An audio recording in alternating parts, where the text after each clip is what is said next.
Hello, I'm Antoine, and in this video I'm going to show you how to set up blueprint foliage spawners.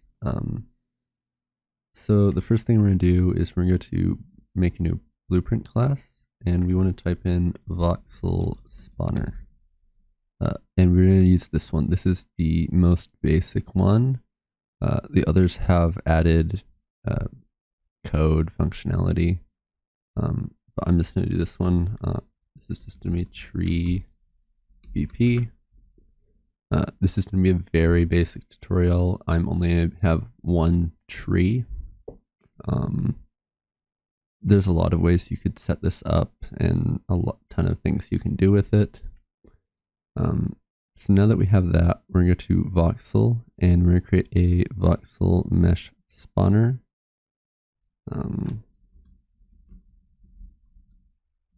just going to call that one tree spawner. Now you see this actor class, so we can select ours here because it is a child of the Voxel spawner actor. So as long as you use one of those three as your parent, you'll be able to select it here. A very important thing to do now is to set the lifespan to 0. Otherwise, your foliage will be there for a minute and then it will just disappear. Now, the last important thing to do is click the always spawn actor checkbox. That way, instead of spawning meshes, we are spawning the actors. And now you see this mesh here, we're not going to use that. In my case, I'm just going to add a static mesh here, and we're going to select our tree.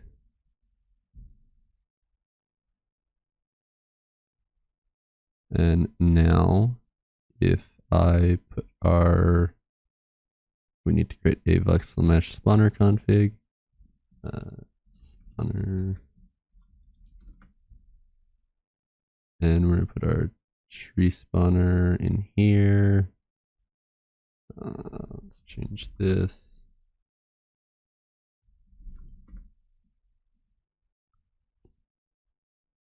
So now, if I use the spawner config,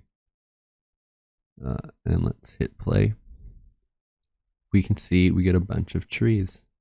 And these are all blueprints. If this video is helpful, then please subscribe and let me know what you'd like to see in the future.